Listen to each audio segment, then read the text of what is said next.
She sat down on her favorite toilet, expecting a moment of peace. But received the biggest bang of her life, being covered in toilet sewage.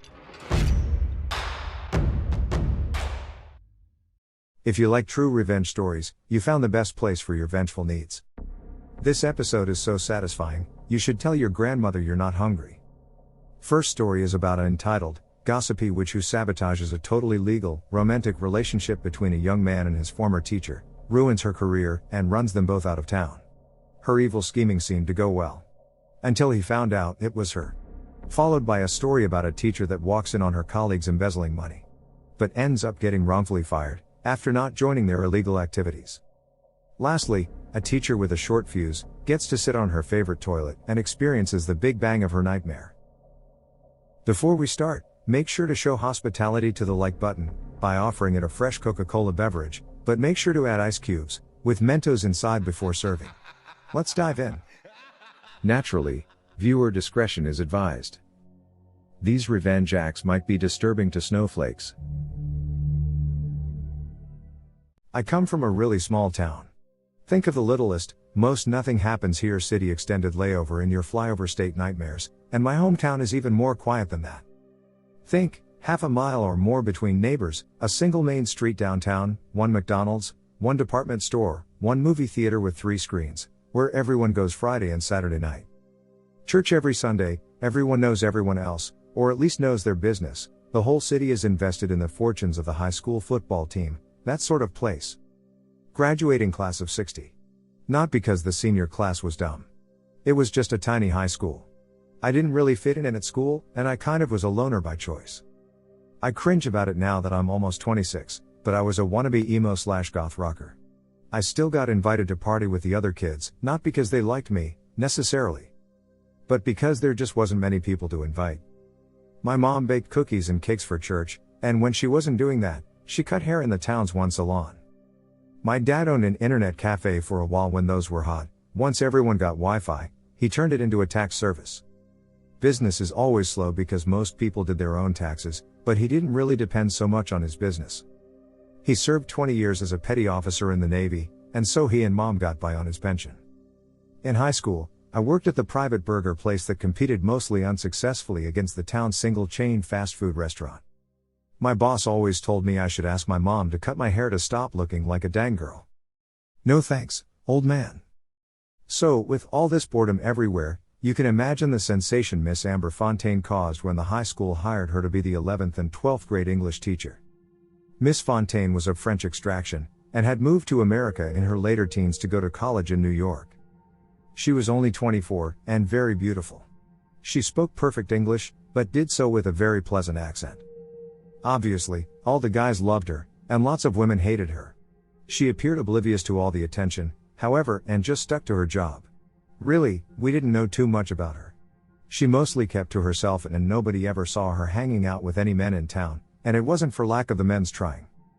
It soon became clear that she wasn't into dating any of the men our city had to offer. Much later on I found out that she had just taken the job in our small town to gain experience, with a future goal of being a college professor in a big city. A sort of 2-year plan. Obviously I had a crush on her. We all did. It was and still is a small, church-going town, so nobody really acted out on his urges or tried to harass her or anything like that. As guys, we'd talk about how hot she was amongst ourselves, usual locker room stuff teenage boys do, but that was it. My one real out-of-school experience with Miss Fontaine was when she stopped by the burger joint I worked at and saw me working there. She told me I had a nice smile, and that she wished I smiled more because in school I was always frowning, because I was in my emo, everything sucks phase. When the food preppers came up with her food and handed it to me to give to her, I was impressed and not at all surprised that she ordered a salad. She didn't strike me as someone who ate the greasier slop we sold there. In school the following Monday she smiled at me in the hall and I smiled back. Then she said, "You're learning," but not in a condescending or patronizing way. Just a fun, kidding way, and I exchanged a smile with her every time after that. And that was the extent of my great, high school romance with Miss Fontaine. Exchanged a few hellos and smiles during my senior year, when I was 17. Things changed the following year though. I was 18 and still working at the burger joint, when Miss Fontaine comes by the restaurant. "Oh hey, you," she says, and asks with real seriousness. "Are you going to college?" I tell her the truth. I'm working with my band. I cringe about this period in my life too, playing guitar, and saving money for community college. Only sort of truth about the last thing. Honestly, most of my money I spent on weed. I was the main vocalist in addition to being guitarist, and our band's only other members were Jerry the bassist and Gabe the drummer. Both of them were just out of high school, like me. And, like me, they had no plans to go to college.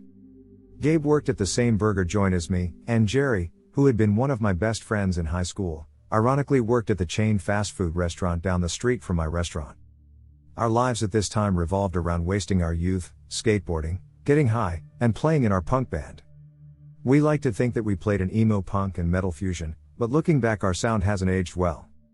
Ms. Fontaine tells me that now she's in her second year of teaching, she has a better sense of how to do things.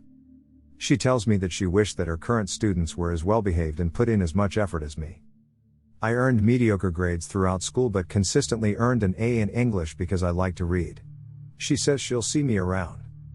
A few days later she comes into the restaurant again, and we get to talking, and she asks me if I'd like to go to a movie. I can tell she's bored because there's really no one her own age for her to hang out with in town, or if there are, they're all lame. I think we both get the feeling that it's natural we should hang out. And now that I was completely out of high school and she wasn't my teacher, and we were both adults, by this time I was newly 18 and she had just turned 25, why not? So, that's how it started. We'd meet up in the early evenings, totally innocent, and go to the movies, or to dinner at the one good restaurant in town.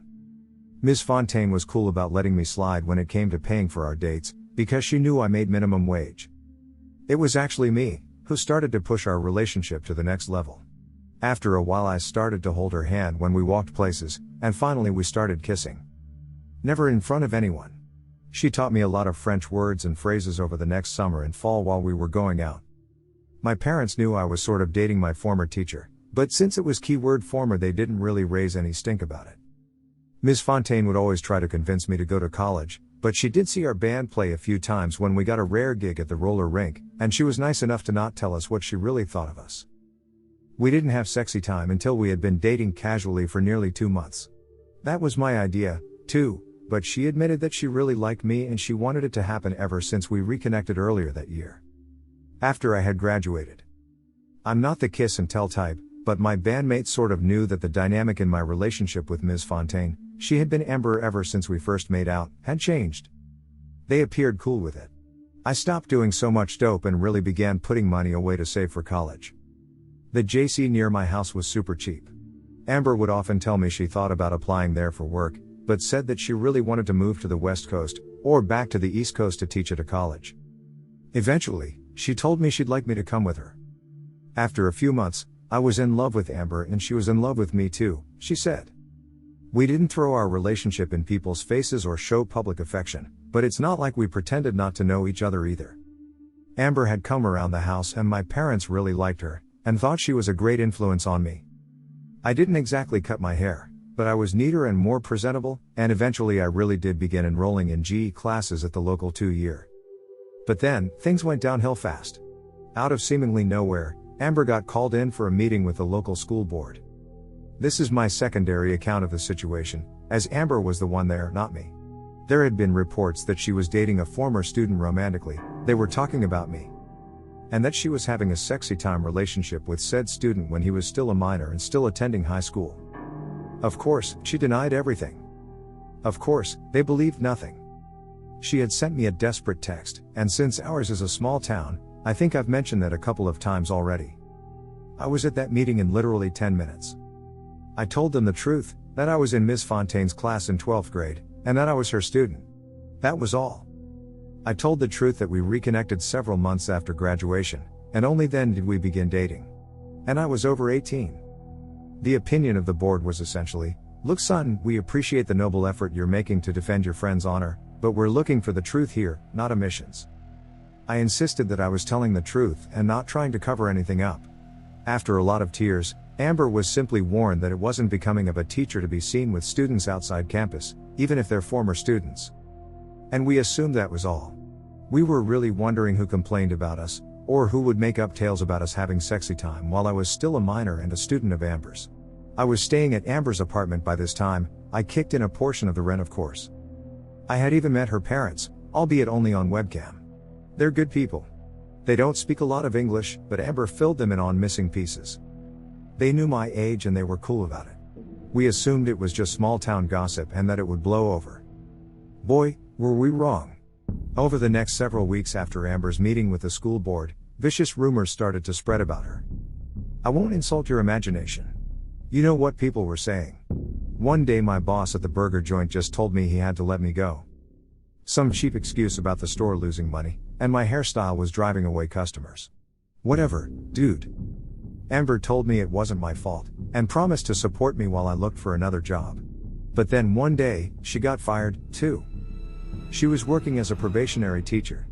It meant that during her first 2 years, she could be fired for any reason, and actually, no reason had to even be given. Explanations were for those who earned tenure. We both knew why she was getting fired, but the district strongly implied that it was simply because she was an ineffective teacher. In her defense, I looked at the data on the district website, and the number of students from our school who did well on standardized tests in her subject area leapt by double-digit points during the time she was a teacher there. Her numbers were far above the state average, and to this day, since her departure, those same scores have nosedived. Amber told me that students tended to respond well to her, and she was very popular among the students. It was true that she was immensely popular when I was a student, and I'll assume the same carried true the year after I graduated. Aside from the obvious fact that she was eye candy, she was simply a good teacher, and a good person, and that's why the kids liked her. Lots of students threatened to riot when she was fired. But being the non-dramatic, non-attention-seeking person she is, Amber asked them to just focus on their studies and doing well, and helping their new teacher adjust when he or she arrived to take her place. My dad told her she ought to sue the district, but Amber didn't want the drama. Besides, she said, she was allowed to resign so that it wouldn't show up on her record as her having been fired. Also, she said that the district promised not to try to revoke her teaching credential. Her own parents suggested maybe she ought to come home to France, but she insisted on sticking it out in America. My parents were cool in that they offered to let her move in with us while she figured her life out. She's lucky that her parents are well off, because they gave her some money to relocate to California. She asked me please to come with her, that she loved me, and we could start new there. I've always wanted to move to California, so I jumped at the chance. My parents were happy that I was in a relationship with a good person who obviously cared about me, and gave us some money too. We got an apartment together in the Los Angeles area. Neither of us drove, so we both got bikes to get around. Our new area was a world apart from my old life, though I know Amber's own teenage years were in Paris, so Los Angeles wouldn't be as much of a culture shock for her. I immediately enrolled in a local community college and got a job as a waiter in a popular French restaurant. Our gimmick was that some of the servers actually spoke French. Over the last several months Amber had taught me a lot of French, so I was a popular server in that restaurant because I gave it authenticity. Unfortunately for Amber, the school district misled her about her teaching license. When they promised not to have her license revoked, they spoke the truth, but they left out the part where they would attach an official reprimand to it, that accused her of inappropriate relations with students under her charge. So, whenever Amber applied for teaching jobs, this would immediately come up as a red flag on her applications. Another surprise red flag was that schools that she applied to would notice that she was fired from her last job. "No, I wasn't," she'd say. "I resigned." "Yeah, but it says here you were forced to resign to avoid termination for cause." Amber is 7 years older than me, but I think in some ways I know a lot more about how nasty Americans can be than her. Everywhere she went, doors would slam, career-wise. She appealed to the state teaching license organization, and they said they'd look into it, but months later, nothing came up. Calls to her former school resulted in her getting the runaround. No one knew anything. So, for the next several months I was paying our day-to-day bills and helping to support Amber, though I must acknowledge that the loans both our sets of parents gave us helped tremendously, and we couldn't survive without them.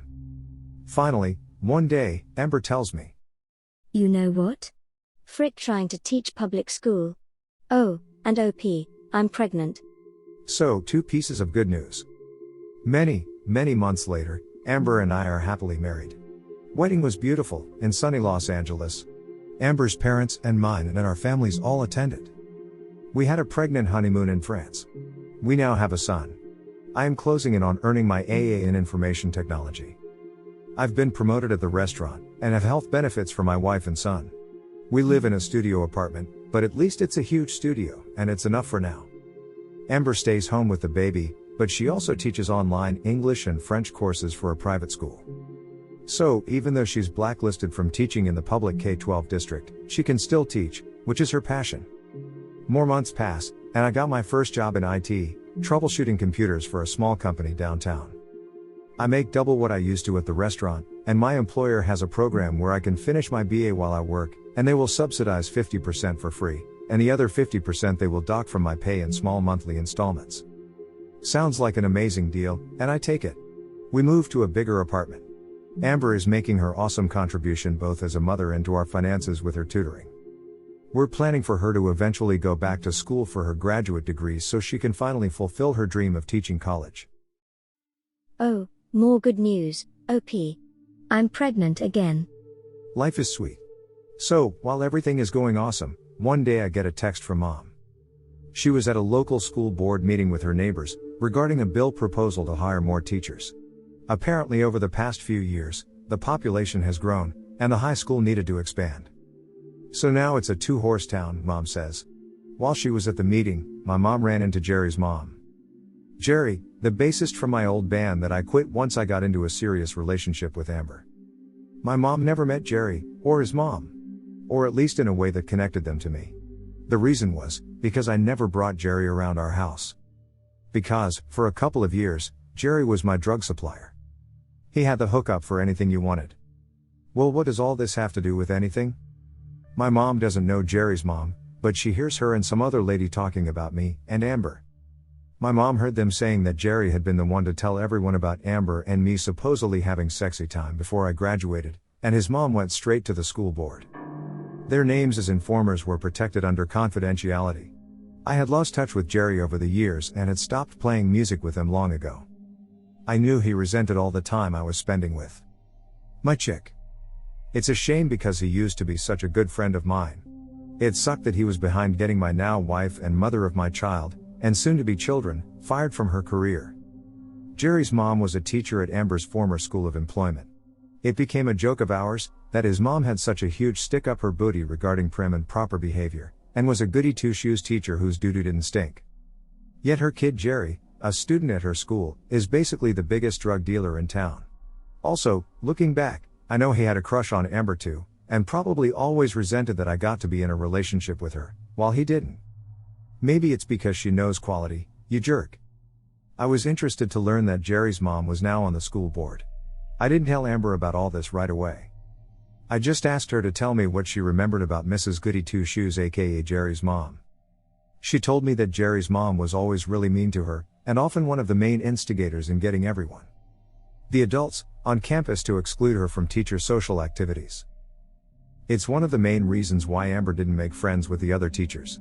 Amber tells me that the male teachers tended to be nice to her at first, but female teachers overwhelmingly despised her before they even knew her.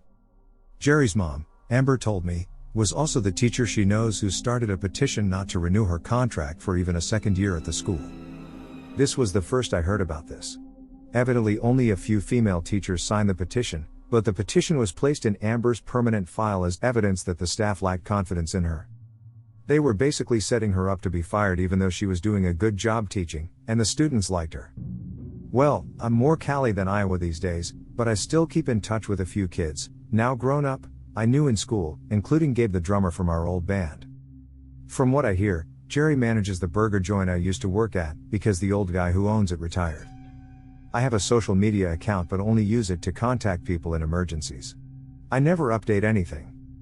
My profile is practically blank, online. I'm not one of those people who checks it daily or uploads pics of my lunch.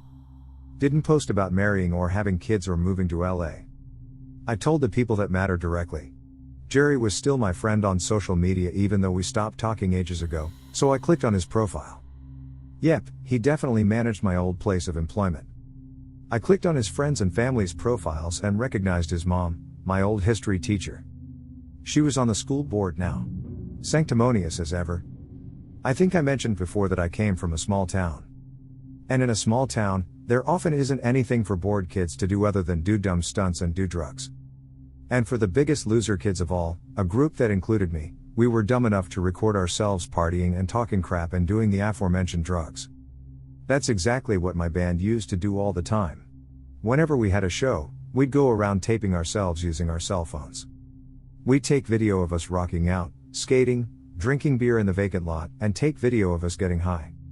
We'd also talk to the camera. I haven't thought about the old recordings in years, but I never erased them from my old phones. I'm the kind of guy who hoards his old cell phones. Not because I think they'll increase in value or that I find them especially interesting, but I kind of think of them like file cabinets of my past, because I don't erase anything. Aside from phone numbers, I don't really transfer data from one phone to its successor, easy as it would be. My current boss knows I used to get lit and they don't care. In IT, I'm told, everyone used to get lit and many still do. I asked my wife, offhand, if her new job knows about what happened in our old town. She says yeah, but that they don't care about any of that. They only care that she teaches expert-level conversational French. That's what their clients, many of them traveling professionals, demand.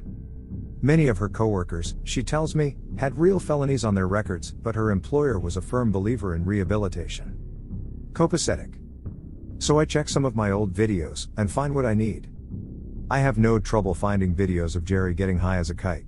That's like practically every video.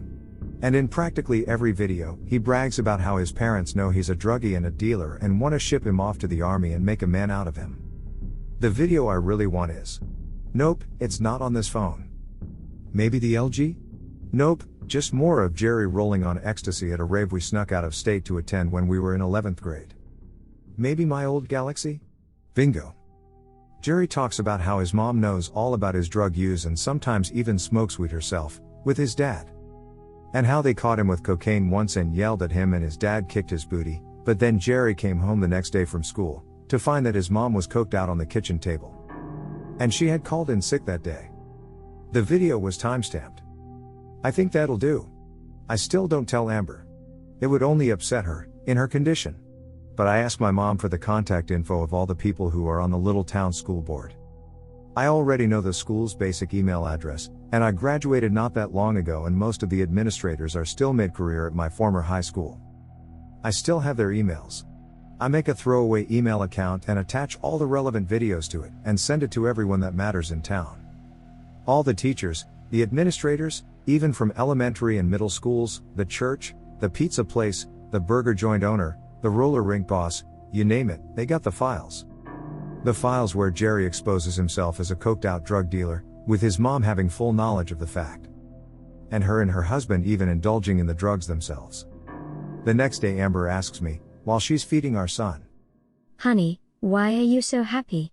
So I tell her, and she starts crying. No, I'm not sad. She assures me. I'm just so happy you did this for me.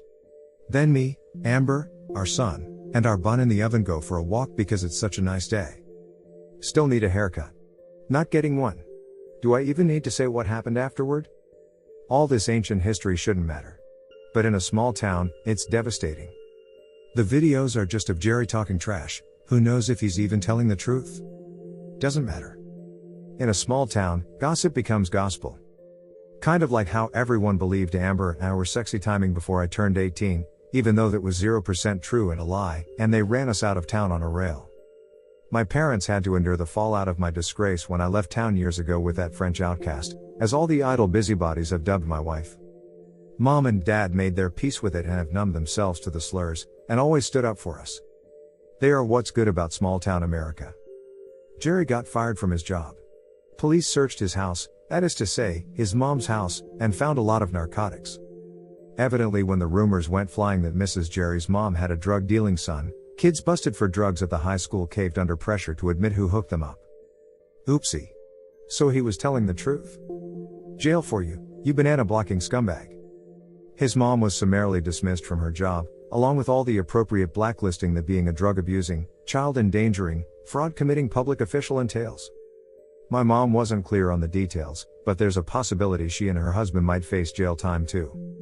During their life falling apart, it came out that Jerry's dad had been cheating on his wife for years with a woman from the church. Jerry's whole family are persona non grata. They want to leave town, but can't due to a pending court case. Until then, they'll just be hated to their face. I'll hate them from across the country. Small town. Everyone knows everyone. Or, at least their business. Which means sooner or later word will slip, people will drop the "it's confidential" charade and figure out that I was responsible for a family's downfall. I don't give a flying frick. Jerry, you listening? Wonderful. Come at me, bro.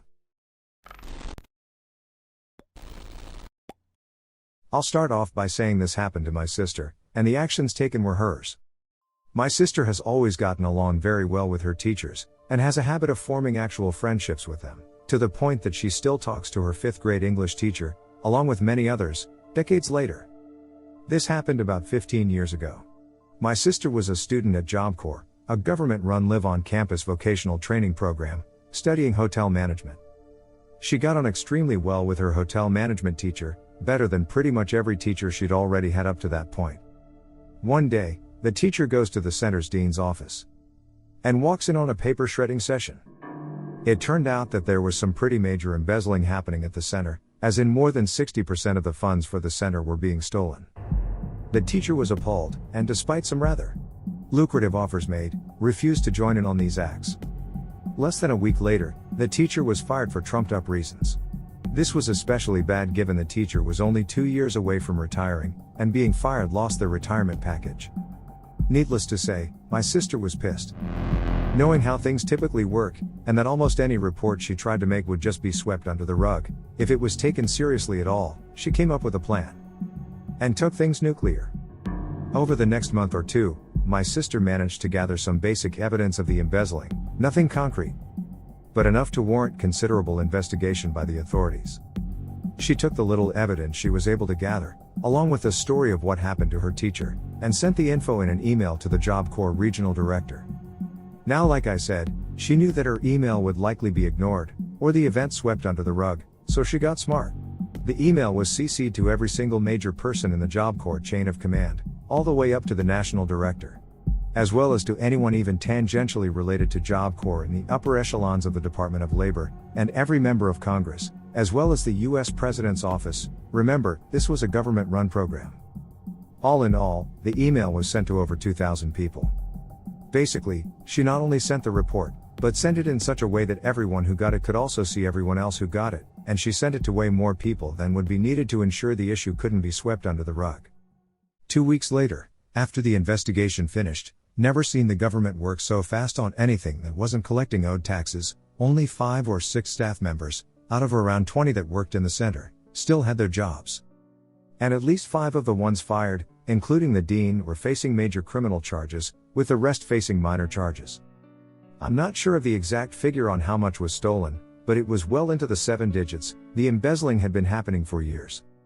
The teacher got a very nice severance package post-investigation, it was 3 years of pay, her full retirement package, and signing an NDA, though she didn't get her job back. My sister was given her completion certificate, despite not having finished the requirements of the course. They wanted her gone, but couldn't kick her out. This is not my story, but from my educational advisor, one of the legit funniest people I have ever met. She was 14 at the time of this story. She's almost 52 years now, so bear in mind I can't get too detailed, but it's crazy nonetheless. The other day, we were talking about our school times and the differences between being educators and students, when she started telling this story. She used to be the model student, getting along with all the teachers and getting the best grades in her classroom, but there was that one teacher she could not get along with. It was her chemistry teacher, and she described her as, all teachers have that breaking point where they just start screaming, but hers was incredibly easy to reach. Until the point of the start of the story, she was just a disliked teacher and someone my advisor just dealt with. But one day, she reached her breaking point when her brother told her, this teacher, which I'm gonna be calling rude teacher, was calling him stupid and screaming at him for not knowing an answer she hadn't even explained properly yet. That was when she got involved in a plan. The famous toilet bomb. Because of the shared gender with the teacher, she knew where and when rude teacher would use the restroom. She had a strange routine with the exact time and stall she used to use. And because she was a model student, she could come and go without being even noticed, since no one would assume she was up to no good. Thing is, the whole class was in on it. Before she got involved with the plan though, there was a single condition: no one would rat or blame someone else. No one was supposed to talk about it anytime or anywhere. She had a plan. And the toilet bomb found its way into the designated toilet. My advisor went to the stall, installed the toilet bomb and went back to class at the exact time rude teacher had her restroom break. When she came back from doing the deed, she sits down at her desk and hears the explosion, followed by rude teacher screaming bloody murder and coming back to class to scream at them.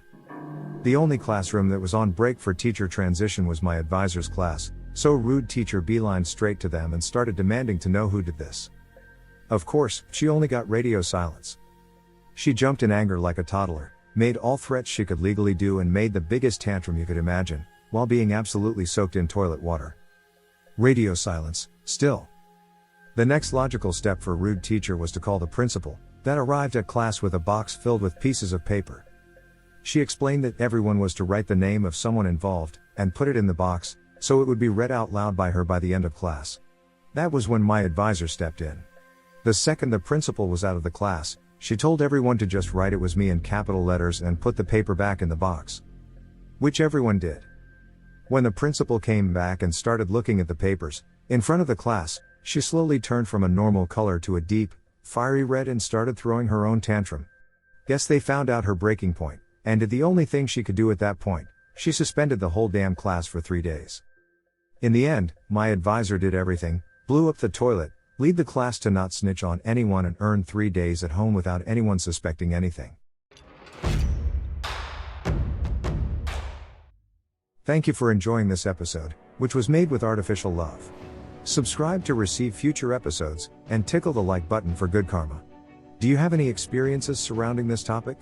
Share yours below, I'll join the conversation. And I'll be seeing you in the next one.